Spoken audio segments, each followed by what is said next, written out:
Hey everybody, it's Monday, April 12th, and as you can see here in the aim today, our goal for today's video is to talk all about how we can describe the interaction between charged particles.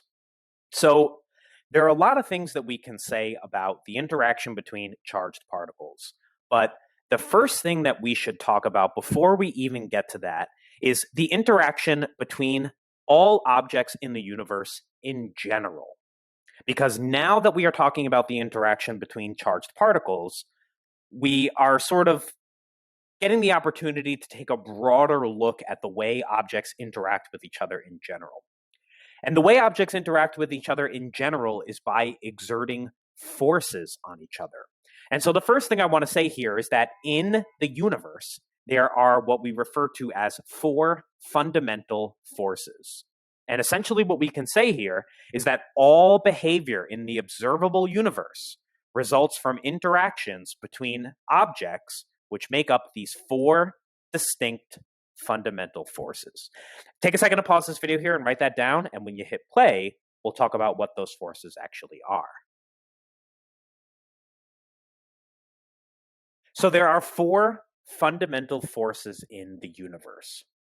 And these forces in strength order are as follows.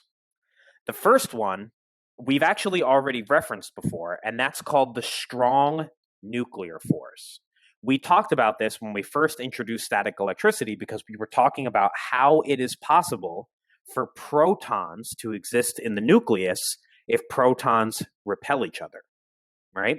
And so the basic idea here is that the protons are able to stay in the nucleus because despite the fact that electrically they repel each other, there is another force called the strong nuclear force that holds the nucleus together.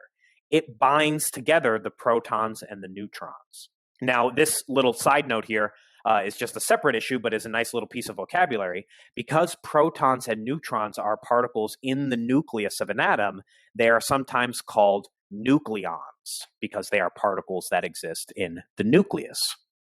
So the strong nuclear force holds the nucleus together.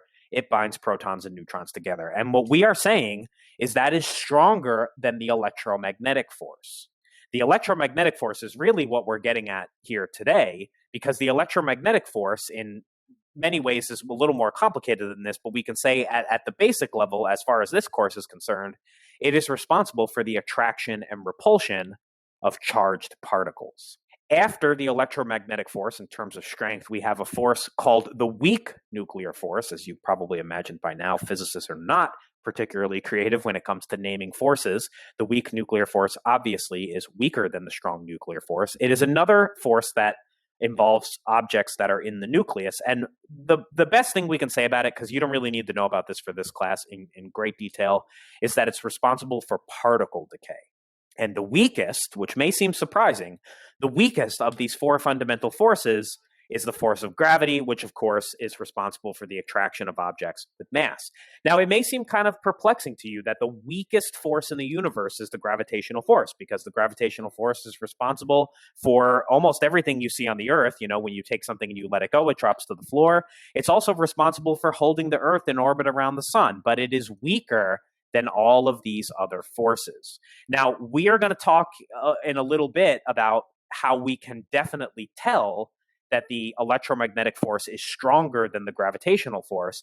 But in yesterday's video, you watched me take a comb and hold it over pieces of paper, and saw the paper lifted up. If the gravitational force was stronger than the electrical force, those pieces of paper would not have moved.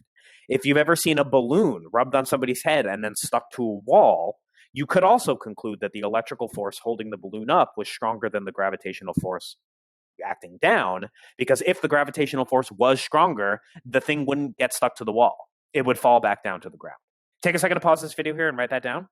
And when you hit play, we'll move on. Okay, so the first question we should really probably ask here is, well, how do we know when charged particles are interacting with each other that they're exerting forces on each other at all? Well, I just told you charged particles are exerting forces on each other. That's something I mentioned already. But it's important to realize that's something you should have already known. because charged particles attract and repel each other, we know that they're capable of exerting forces on each other, and we can calculate that. That's the idea. Attraction and repulsion are words that we use to describe objects which are exerting forces on each other. When we talk about gravity, we talk about objects being attracted. What we mean when we say these objects are attracted is that the objects are exerting forces on each other. Now, what's a little weird about gravity is that gravity is an attractive force only. And so gravity just causes attraction, whereas electricity causes attraction and repulsion. That's an important distinction between the two forces, and you'll see how that comes up in terms of the equation here in a little bit. Take a second to pause this video here and write that down, and when you hit play, we'll move on. In exactly the same way that the force of gravity is described by an equation known as Newton's law of universal gravitation, the electrical force between objects is described by another law of physics. This law of physics is called Coulomb's law. Now, Coulomb's law is named after a French physicist, Charles Augustin de Coulomb, which I'm sure in its original French is pronounced something like Coulomb. But anyway, Charles Augustin de Coulomb was a French physicist in the late 1700s, early 1800s, who came up with this law of electrostatic attraction and repulsion, and came up ultimately with this equation that we're going to be able to use to describe the force between charged particles. I want you to take a second to pause this video here and write that down, because when you're done with that, I want to talk about how Coulomb came up with this law, basically just by thinking about it. So take a second to pause this video here and write that down, and when you hit play, we'll move on. I think the key thing to realize in trying to understand how Coulomb came up with his law here is understanding that Newton's law of gravitation already existed. And so Coulomb is thinking about charged particles. And so he's thinking like, okay, well, let's say we have one charged particle over here and one charged particle over here. Well, what are these objects going to do? The first and most obvious thing that we should say here is, well, what these objects are going to do, ultimately, how they are going to exert forces on each other, depends on their charge, right? Because if the objects have opposite charges, what they're going to do is different from what they would do if they have the same charge, right? Let's just talk about the most simple case here of objects with opposite charges. Opposites, as we mentioned when we first started talking about static electricity, opposites attract. And so what we can say here is that the force vectors acting on these objects are going to end up looking like this. The electrostatic force in this case is a force of attraction. And so Coulomb is thinking, what is going to affect the size of the force that these objects exert on each other?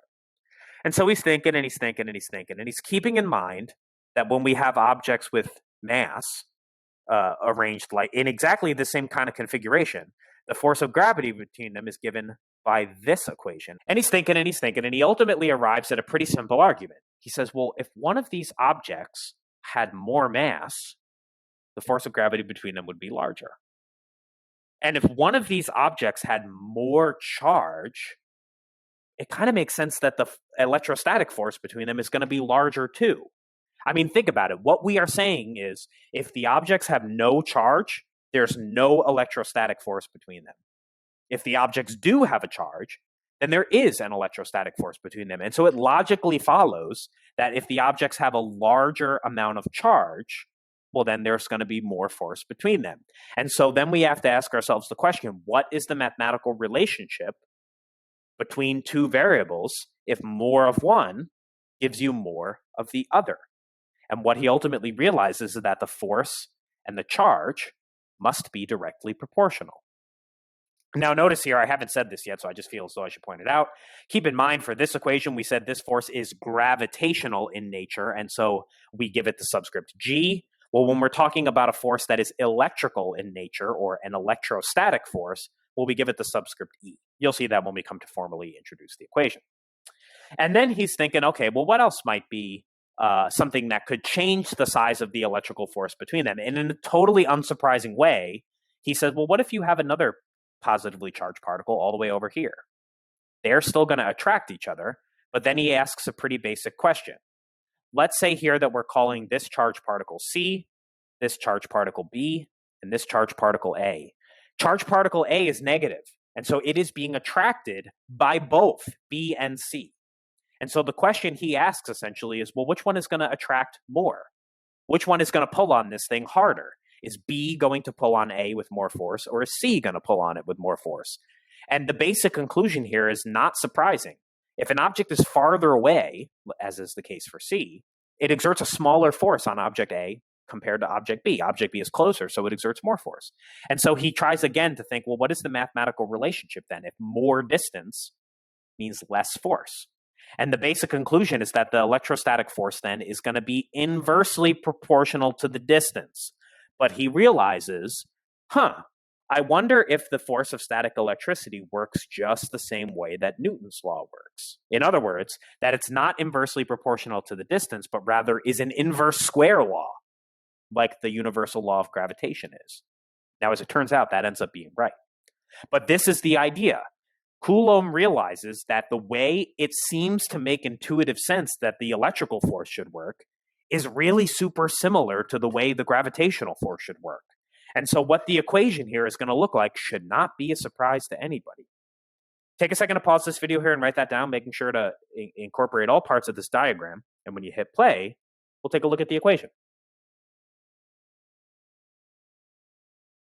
And so the equation here should look pretty straightforward. Now, we already wrote that down, that Coulomb's law is a law of physics that describes the magnitude and direction of the electrostatic force. So you don't need to write that again. I just want to keep it all here on the slide.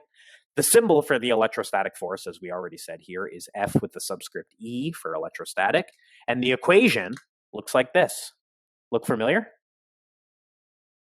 In a rather interesting turn of events, the electrostatic force equation has the exact same structure as the equation known as Newton's universal law of gravitation. They have the exact same structure because they work in very similar ways. So let's go ahead and define our terms here. Q1 is the charge on object 1. That, of course, is measured in coulombs. We already talked about that. Q2 is the charge on object 2. That's also measured in coulombs. R is the distance between the charged particles, just like it is for the gravity equation. K is a constant, just like big G is a constant. K is called the electrostatic constant, and it has a value equal to 8.99 times 10 to the positive 9 Newton meter squared per Coulomb squared. And of course, because Fe, the electrostatic force, is a force, it's measured in units of newtons. Now, of course, it's a perfectly reasonable question to ask, as we asked when we were talking about gravity.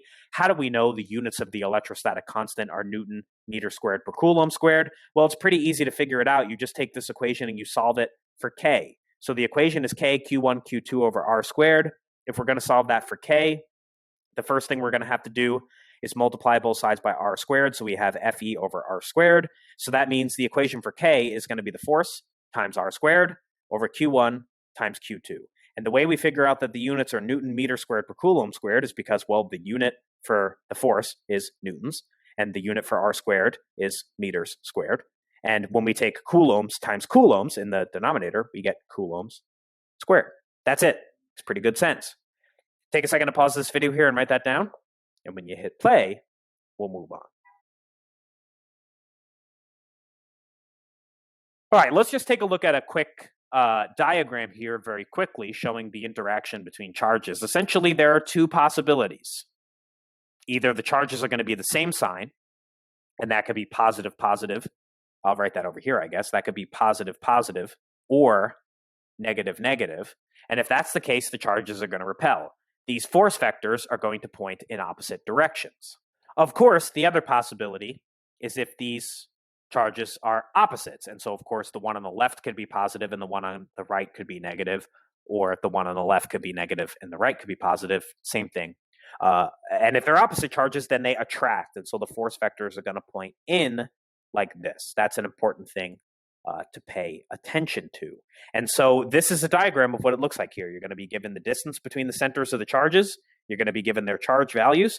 And the point is to calculate the force. Now, before we take a look at a problem, I just want to show you here, and I'd like you to copy that down too, but I just want to show you, if you look on the front cover of your reference table and you scroll down on this list, you will eventually see the value for K, the electrostatic constant, 8.99 times 10 to the 9 Newton meter squared per Coulomb squared. There it is, right on the front cover. Of course, that number is just above the elementary charge value, which is given in the reference table, at least the magnitude of the elementary charge value, as 1.60 times 10 to the negative 19 coulombs. Now, remember, we are no longer on page 6 of the reference table like we have been for the whole year. We are on page 4 now because we are talking about electricity. And there you have it, Coulomb's law, the first equation in the electricity section. Remember, as was always the case for mechanics, this is a key on the side. And so they define K, of course, as the electrostatic constant. We have Q, our charges here. So we got K, we got Q, and of course R is the distance between the object centers. And so there you have it, K, Q1, Q2 over R squared. Take a second to pause this video here and write that down. And when you hit play, we'll take a look at a problem. Now, it is always the case that whenever I first show you an equation, I show you a solved example. But as I just also showed you, this equation is really similar to Newton's universal law of gravitation, which I taught you about like 3 months ago, 2 months ago, whatever it is. And so you should be able to do this on your own. This problem says, what is the magnitude of the electrostatic force between two electrons separated by a distance of 1.00 times 10 to the negative 8 meters?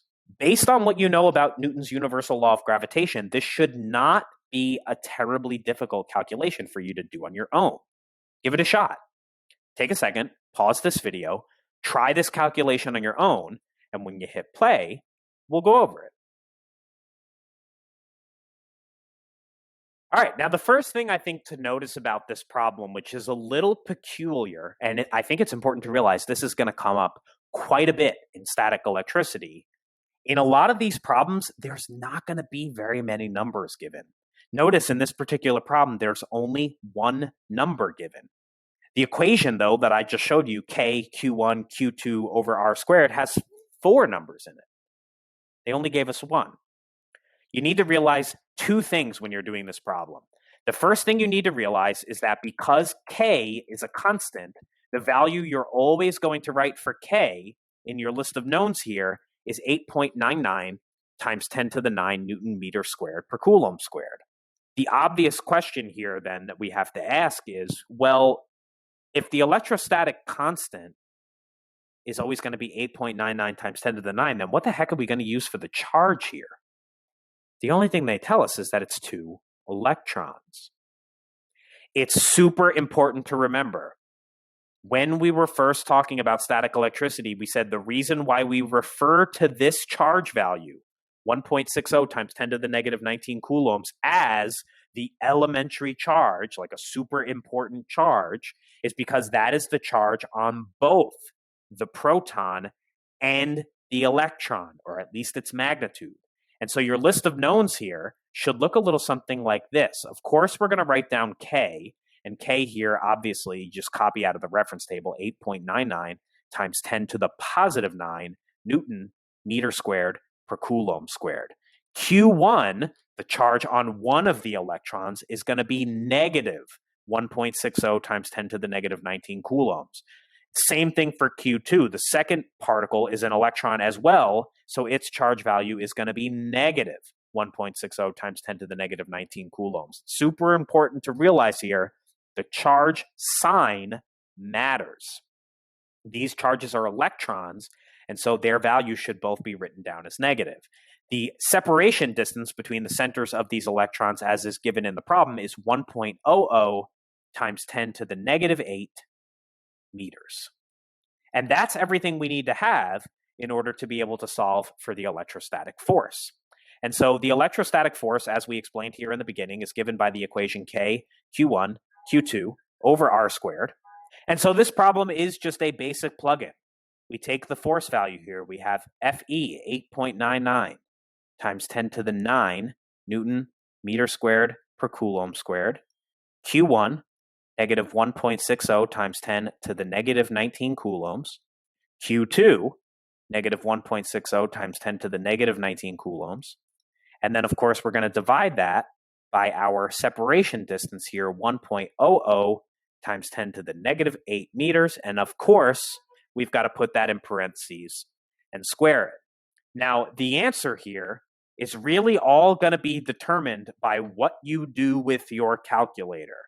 We were talking about this in one of the meetings we had last week, but I want to take a second to just go over this in great detail. When you put numbers in your calculator in scientific notation, you must put them in parentheses. Now, what I like to do actually is I like to put the entire numerator in parentheses and the entire denominator in parentheses and do it all in one shot. So the way I do this is I go double parentheses, 8.99.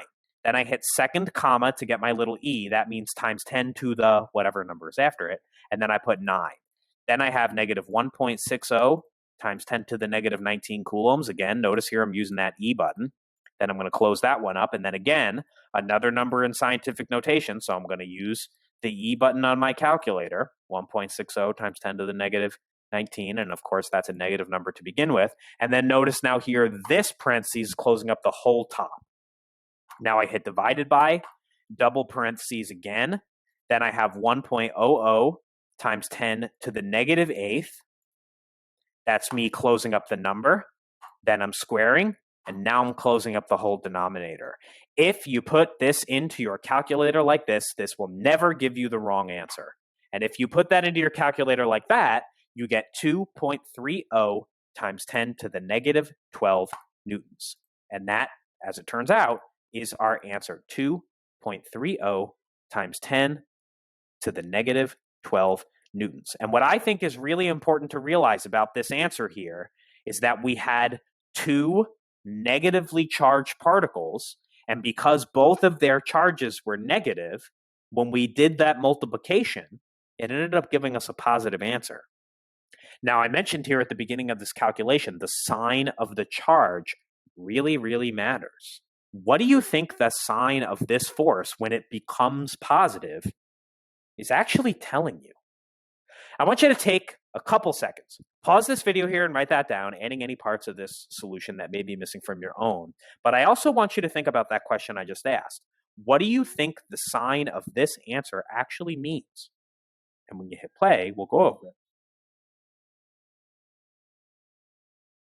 Now, what's important to realize is that two negative particles, when you plug their charges into this equation, are going to give you a positive force. Two positively charged particles also give you a positive answer. The only possible way you can get a negative answer out of this equation is with opposite charges. The only way you can get a positive answer is with like charges.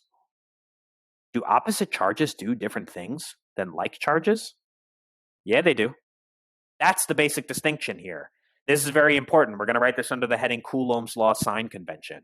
Like charges repel each other. The repulsion of these particles, which have charges with the same sign, will result in a positive electrostatic force. Notice positive and positive gives us positive, and negative gives us positive. We can also then say opposite charges attract each other. The attraction of these particles, which have charges with opposite signs, will result in a negative electrostatic force. Take a second to pause this video here and write that down. And when you hit play, we'll move on. Now, another good thing that we can point out here, another good question we can ask, is how does the electrostatic force's size compare to the size of the gravitational force between the objects? Now, we can go ahead and do the calculation for the gravitational force between two electrons, and we will at some point for homework. But there's actually another way that we can automatically tell which one is going to be bigger. Now, we actually already said in this video, the electrical force is stronger than the gravitational force. What I'm merely trying to do here is point out how you can use the constants to be able to tell that.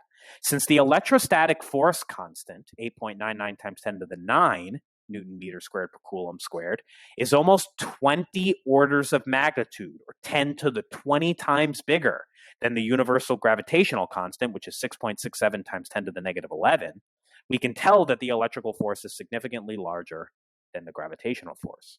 Interesting. Take a second to pause this video here and write that down. And when you hit play, we'll move on.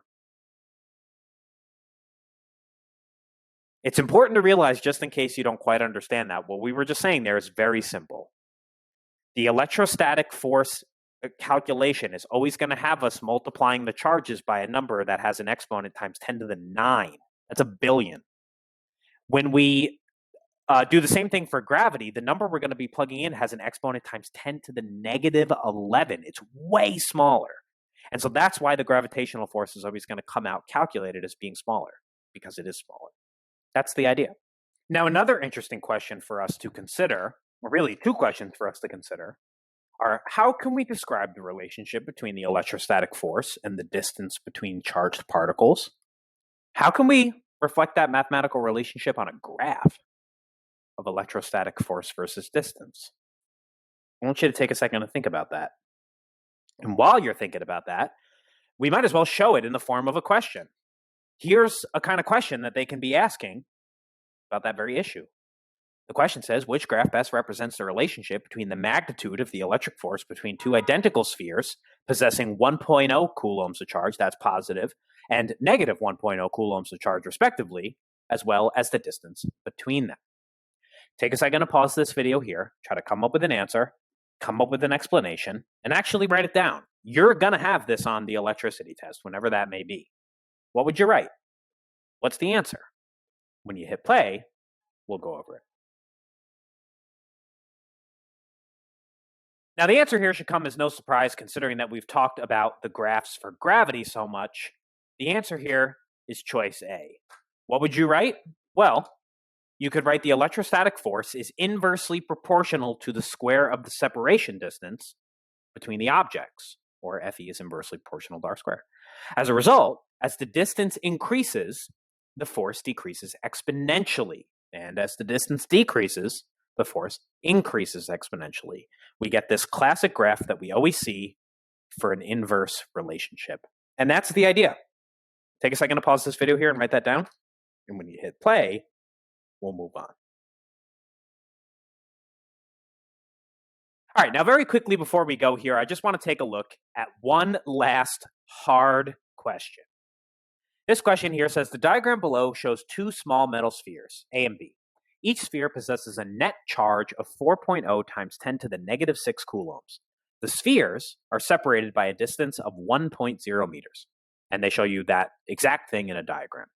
Then it says, which combination of charged spheres and separation distance produces an electrostatic force of the same magnitude as the electrostatic force between spheres A and B? Now, obviously, you could just calculate the force for the example they gave with the two 4 times 10 to the negative 6 Coulomb charges, and then calculate it for all 4 answer choices. I think that would be insane. I'd like you to take a second to pause this video here and go through each answer choices. Think about which ones you could eliminate, which ones could possibly be correct, and how you might go ahead and figure that out. And when you hit play, we'll talk about how to approach this problem. All right, so the main idea here is that in this problem, we're trying to keep the force the same magnitude as the original force. And what you should know by now about the electrical force is that it's directly proportional to the charge. And really, we could say it's directly proportional to charge 1 and charge 2, and inversely proportional to the separation distance between the charges. Now, what I think is important to realize is there are a lot of likely candidates based on like a surface level look at the answers. We could look at A and say like, well, the charges are getting smaller. That would make the force smaller, but the distance is getting smaller too. And that would end up making the force bigger. So maybe those two cancel out and A could possibly be an answer. For B, the one charge gets bigger, the distance gets smaller. Maybe it's enough to cancel it out.